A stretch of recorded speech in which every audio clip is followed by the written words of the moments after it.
All right, everyone, welcome back to Central Coast Disc Golf. This is round 2, part 1 from the 2023 Santa Cruz Masters Cup. I'm your host, Nate Perkins, and I'm joined here today with my good friend and local Santa Cruzian disc golfer, Shasta Chris. Santa Cruz! And we've got a treat of a card, Shasta. Jacob Blair, local boy, this is awesome. Right on top. Gannon Buhr, who we saw with a few hundred feet of putting yesterday, alongside Greg Barsby, who had his national tour win here. Yep, 2009. 2009. And then we've got James Proctor, who is from NorCal and is having the season of his life thus far. Definitely. I mean, us people from NorCal always have known the talent that James Proctor has had. It's really great to be able to see him commit to the tour full time and show the world what he's got. So we have this extended par 3 to start the round, and we have yet to see a birdie on it. All right, this is the lead card in the open division. First on the tee from Scotts Valley, Jacob Blair. Shout out to our starter, Russ Jacobson. He was the tournament director for the 2011 Pro Worlds we had here.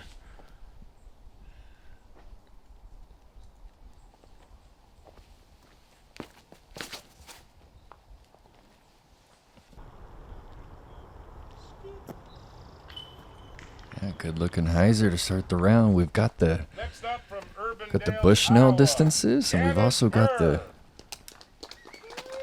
speed gun out today, Shasta. Oh, looking forward awesome. to seeing these numbers. Cool, we got some more numbers to consider here. As you can see, the weather's a little bit more misty today. Gray skies. Yeah, low 60s, a little breezy out there. Definitely came into play on several of the holes.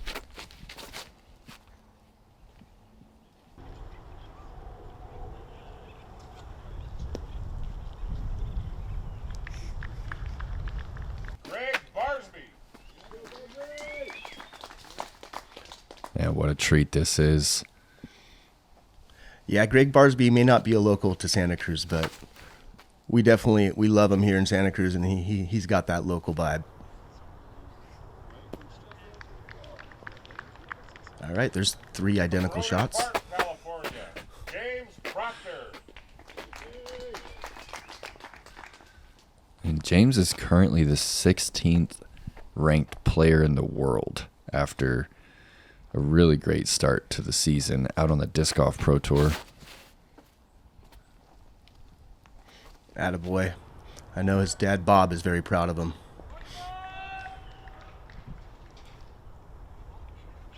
He pushes his up the fairway a little bit more. Yeah. Should be a little bit easier of an upshot to this steep, protected green.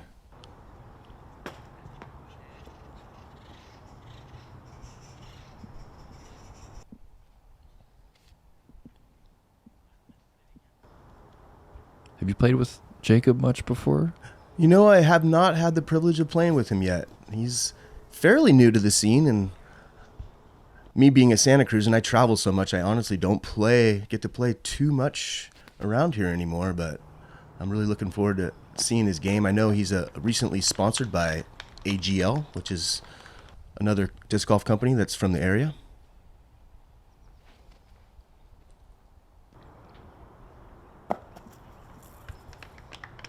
Cheeky bid. Trying to pop a little angle on it, but such a cheeky guy.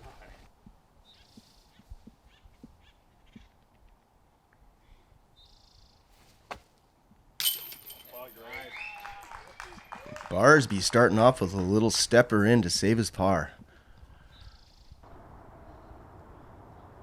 Ooh, tricky. Circle's edge downhill. Don't roll. All right, looks like it's sat.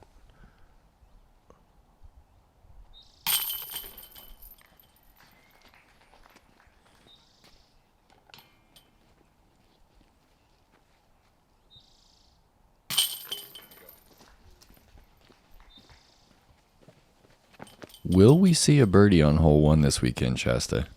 I've kind of been saying the whole time I think we're going to get one. I think one person will get cheeky and toss one in. I haven't looked at the stats to see if there has been one yet, but I kind of figured it would happen on the final day. The way the shot sets up, it's kind of like the basket is just perched up there and you need to get it over the log, so it's kind of like running the baskets is actually a good shot. All right, here we have hole 2, a very steep uphill 270-foot shot, playing more like 400 feet with a devastating drop-off behind the pin. Let's see how these guys attack this one. Yeah, just the tiniest bit of headwind makes it harder to swing all the way back left. The hyzer has to hug that left side of the fairway so tight. Sure does. It's really hard to park this one. And it's very easy to kind of push your hyzer too far and catch those outside acacias. Ooh. It's like Gannon was going with a forehand this time. Changed it up from yesterday's attack. Yeah, I feel like this Scorpius has been in Greg's bag for many years now. He hit the line just a little bit low. Imagine he'll be sliding that one up for par.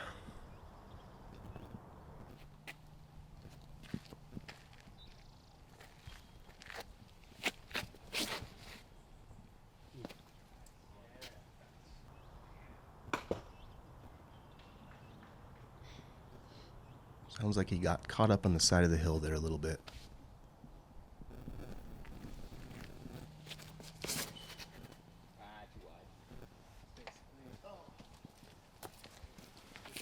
Yeah, fine line between pushing it too straight or too inside. This is a terrible spot to throw your second from. It really is. This is not somewhere you actually usually will see people end up. Gannon's just going A2. Yeah. Looks like he was kind of throwing the same shot he was trying to do off the tee, but 35-footer for his par. there we go. Right in his range.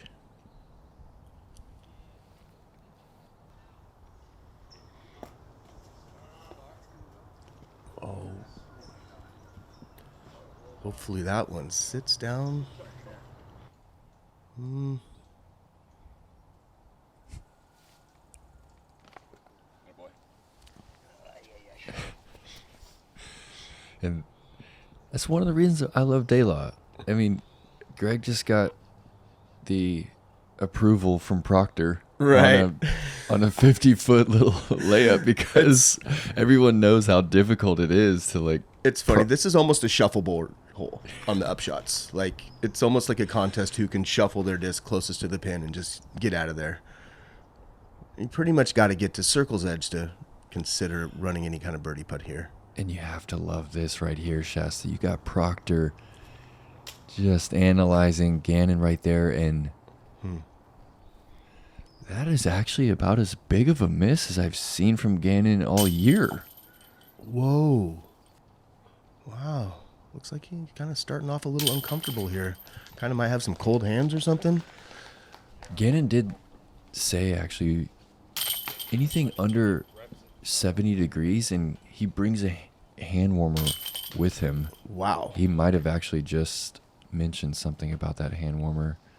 Yeah, so we had a putt night, Thursday night, and he said that he has trouble with the circulation in his hand because he's so tall and lanky. Interesting. His hand just loses feeling if it's like 60, 50 degrees, so...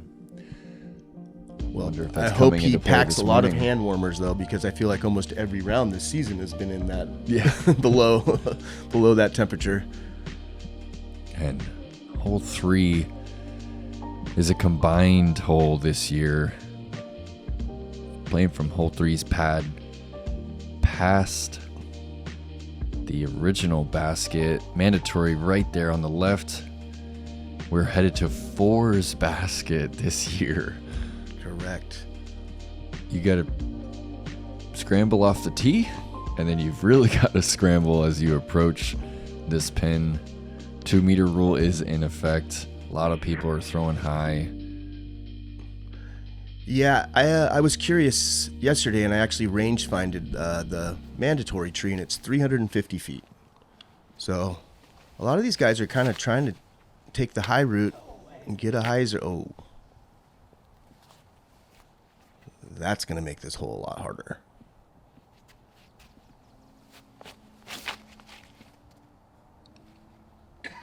Proctor's opting more for the low route.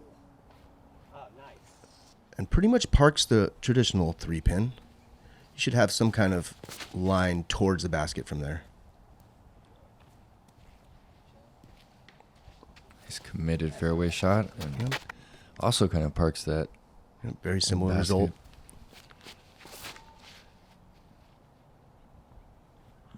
Ganning trying to repeat what he did yesterday. A little bit different line, and and just gets around the mandatory. did he wrap around it there? I believe so. Wow.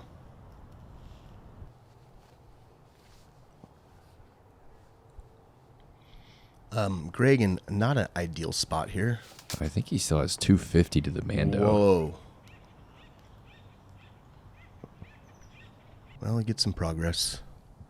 Oh, and that big tree in front of him is the mandatory, so he has to navigate to the right.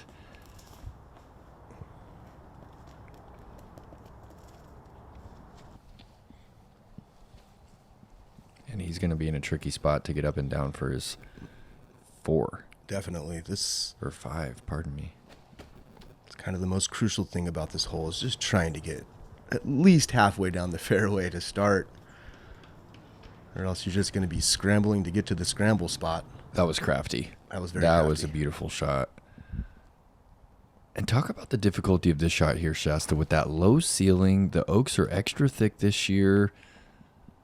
Yeah, there honestly isn't really a true line from where they are. I mean, you can pick a couple. There's a low left forehand possibly, but as you can see, that ceiling is so low. If you take the right side, there's this bushy guardian oak tree that's just not going to really let any air shot penetrate closer than 100 feet to the basket.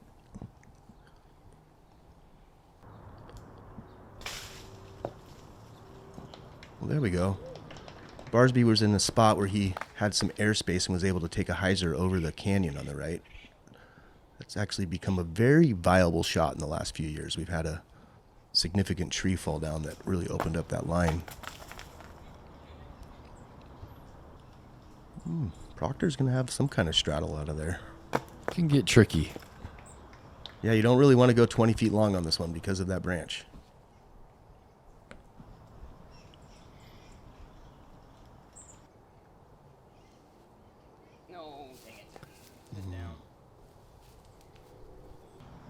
Little nervy putt right there. Yeah, he wanted it.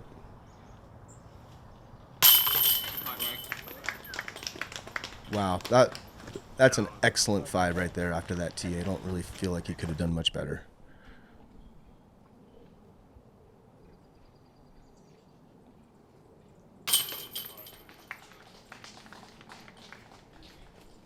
Good putt by Jacob. Damage control.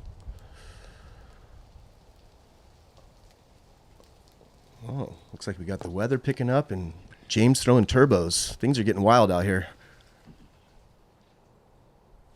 And what an unfortunate spot. He was only 18 feet away from the pin and Yeah. had nothing. It was kind of, with his long legs, I thought maybe he would be able to get some kind of low straddle out of there, but that branch is getting so thick.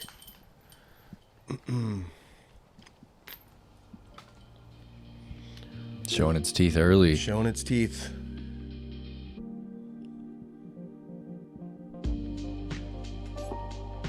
Just enough. All right, here we have tournament hole 4. A nice straight tunnel, gradual downhill. The basket is blind. This is a very straight, controlled shot. Super difficult. Just try to pierce this line and hopefully get a putt somewhere near the circle. Without this last oak branch right here that we're flying under, it would be a completely different hole. It's almost like you have to feed your disc through a little slot that is only maybe 5 feet. Yeah, it's kind of like a little bit on the right side there, but if you feed through that, you need it to kind of hyzer out at the end to get back to the pin. It's a fine line there. Good shape, but Yep. just needed a few more feet of height.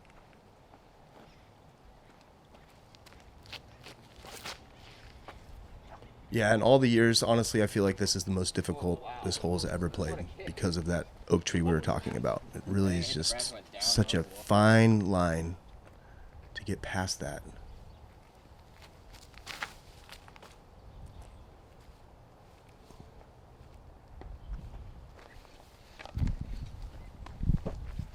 A little bit of headwind coming up the fairway. Kind of got over on Greg's disc. This gets by this pine. Nope. And as soon as you hit, you know exactly what type of shot you have coming up. A very scary, touchy, de la approach. Definitely. As you can see, there's a lot of grass on this hole, but not at the landing zone that you need to have on this pin. It's kind of like if you're a little short, you're going to be circle's edge. And if you get in the circle, you hit this hard pan and it skips. So. And then there's another tree bunker inside the circle. Oh, yeah. There are some spots you can be 20 feet away and have an almost unmakeable putt. I think there's about 3 spots on this hole that are like that.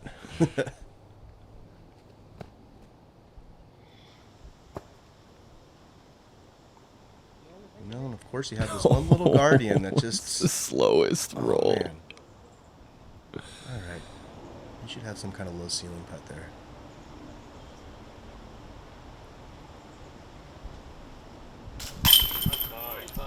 Yes. Great putt. You got a lot of spin on that. It didn't really get affected by that little bit of limb there. That was something else. That was great. I don't think we could really tell just how low ceiling of a putt he had. Nice cleanup by Proctor. Yeah, this has actually really become a bonus too. In years past, it was one you were kind of thinking you should get, but especially with the headwind's going to flip your disc over, and it just makes it a lot more difficult to throw a 400-foot straight shot. Has it been this position for many years now? This is always the Masters Cup position. We actually have a new position that's been put in, and it's far right. But we don't use that for the tournament. It's on such a precarious little ledge that I think it could create too many problems for a tournament. Yeah, we did have that other angle shot. So what a putt from Jacob for the par save, and moving into hole 5. Another classic one out here. Speed control, par 3, headed down the hill. You see a lot of putter shots. You see a lot of slow mid-range shots. I feel like this is one of the holes you kind of think an ace in the back of your mind, just framed up through those last pines. Definitely, the way the ground play is and the slope and the hard pan, you can kind of land just short and get this nice little hop at the basket where you can ace run it and still park it. And Jacob getting a full flight out of that mid-range shot that he kissed great. at 61 miles per hour. Gannon going for the flex shot. Oh, nice tree kick at the end to keep him at circle's edge.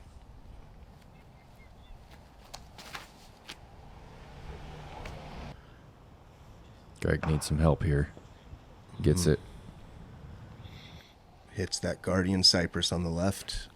That tree saves a lot of discs from skipping in the road, actually. Is it the only cypress out here? I feel like it's just a couple on this fairway and none on the rest of the course, huh? The only other real significant cypress that I can think of is it's on 20's tee pad by the shack.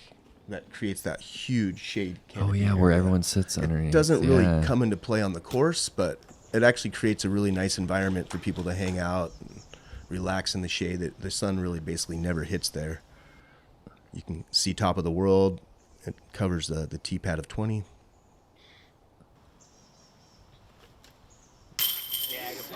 All right.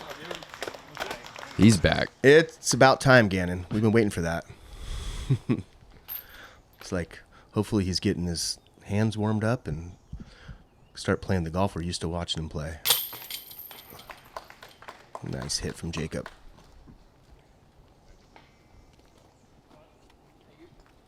Where's Cal Poly? San Luis Obispo. All right. Yeah. California Polytechnic University, San Luis Obispo, or something like that.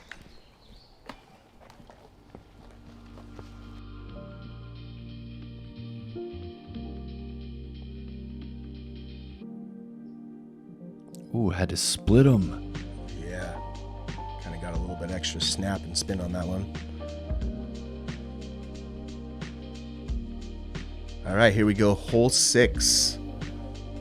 It's a short one, but it's a very specific shot that you got to hit. It's usually like a little bit of a turnover with a putter.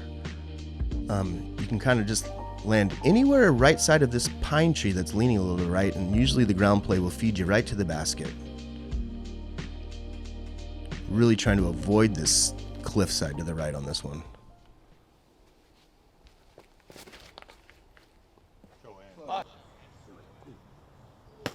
Oh, whoa. Did he go right at the pin?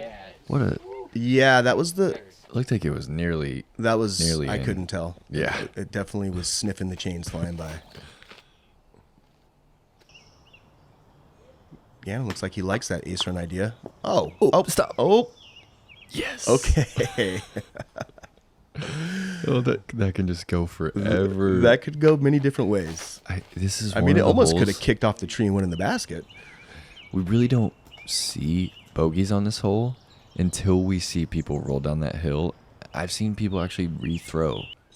Yeah, off it's the like tee. you almost see bigger numbers than bogeys. Yeah. Because it's kind of like, yeah, you either get a par or a birdie or something bad happens. Great speed on that putter from Greg. A little disappointed in himself. Yeah, I don't know if he knows it worked out as well as he thought it did.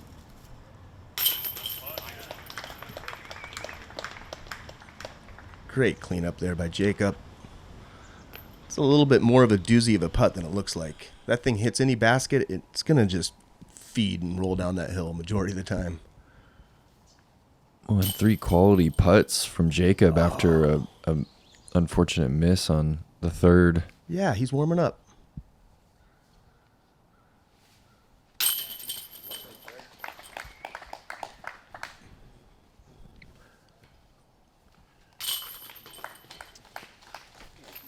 Gannon cleans up his birdie.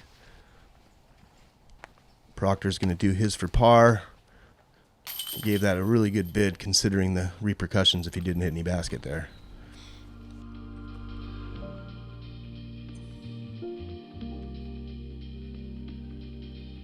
Letting that wrist go.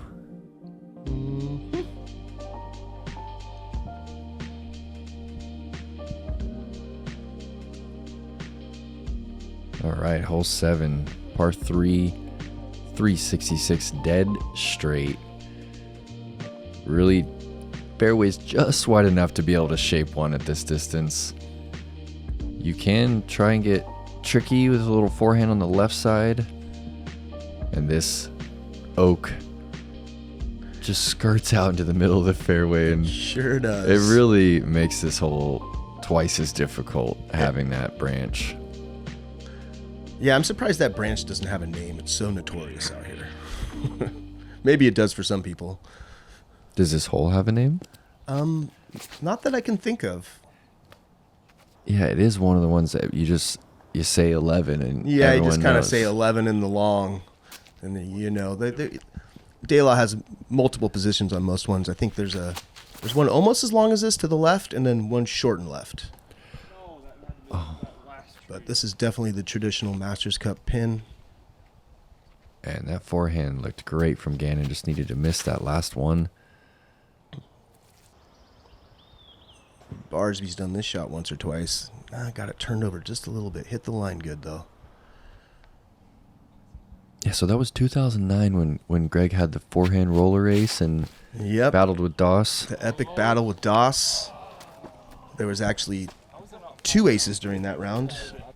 Doss had aced hole 21, I believe, later in the round. Yeah. What a battle. It was. Unfortunately, there's no video coverage of it, just the memories and the stories.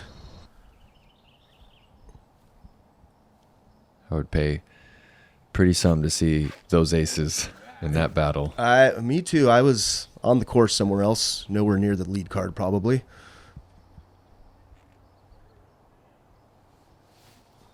Come on.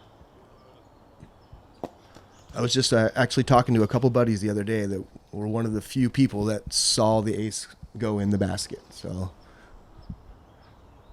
I feel like I've really only talked to about a handful of people over the years that were actually one of the lucky ones to see that go in.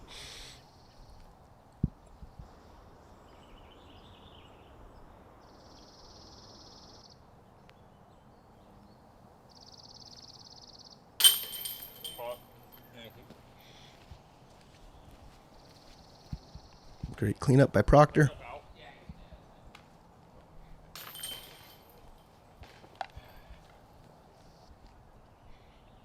Gannon's having snack time. Good to keep the blood sugar high, keep the hands warm, get those birdies. Just finished high school. Congratulations, Gannon. He's done. He's done. Now you can really focus on Now disc we're golf. really doomed. Yeah.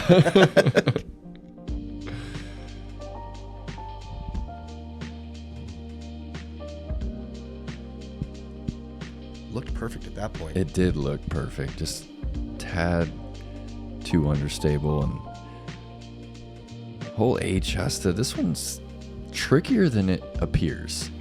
It really is. It's a very touchy little shot. Most people are going to elect to do some kind of forehand with a overstable putter or mid. But as you can see, you kind of want to land right here in this little green patch just short of the pin. Not hit one of those rocks on top because it probably won't stay on top if it does.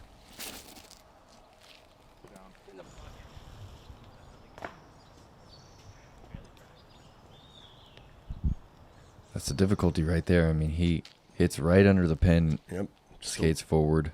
A little bit hot. Yeah, you don't really want to get quite to the pin. You want to land at least a couple meters short to give your disc a chance to sit down. Kind of just like that. Thanks, Gannon. Beautiful A2 shot there. And we were talking about these eucalyptus shots. This is kind of a beautiful hole with some beautiful views. And you were saying that these trees aren't even native to the area, even though they thrive here at De La. Yeah, eucalyptus are from Australia. I think that they brought them out here to California over 100 years ago. I think the intention was they thought it maybe would be a good fast-growing lumber tree, but that plan didn't quite work out. Now they're kind of considered a weed tree. They really suck up a lot of the water, but they are beautiful. I will agree with that.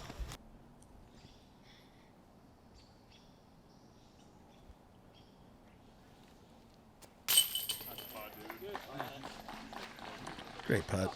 So relaxed. It's a scary one. Yeah. I don't think he had any fear in those bones on that one.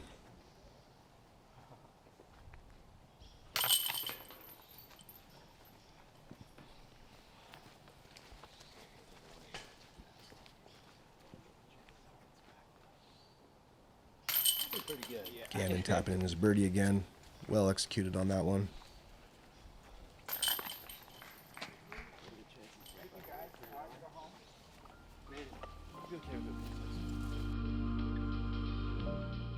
All right, we're kind of going in the opposite direction on the next hole.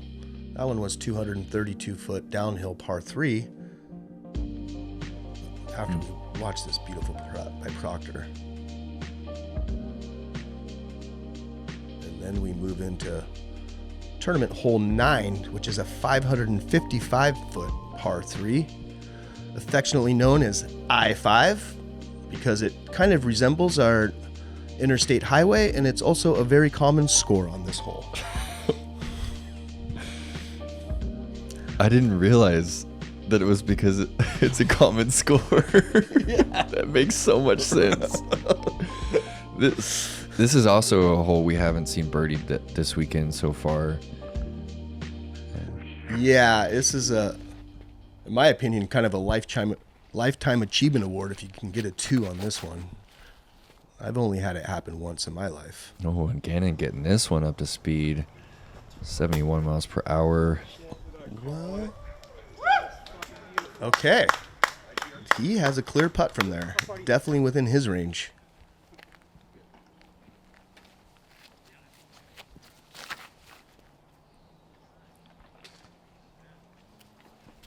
Barsby gets a little bit of grip lock on that one.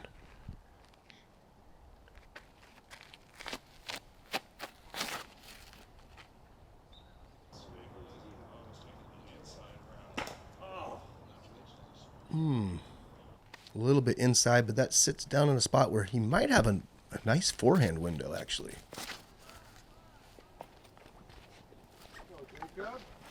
Yeah, plenty of power from Jacob.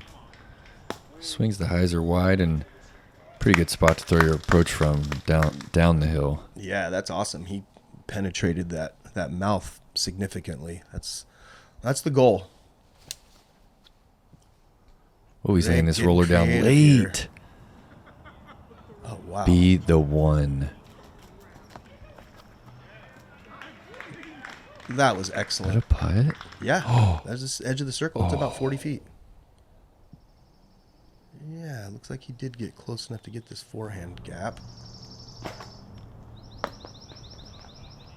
And a great skip up through the trees for a tap-in 3. He loves that.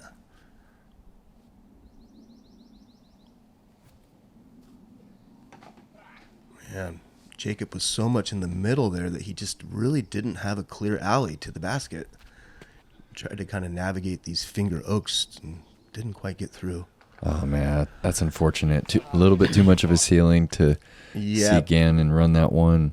And this green just gradually slopes away. So it's going to really pick up pace if he gave that a good bid. He didn't hit basket, he would probably be outside the circle coming back. This would be an incredible 3.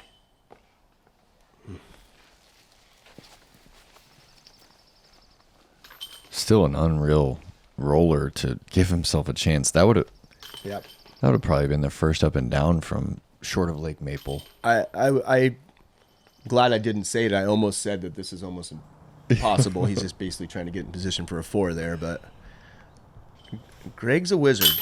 There you go. We'll figure out some way to get up the fairway, and he knows this terrain just as well as any local. Been playing here for many, many years, since he was a teenager.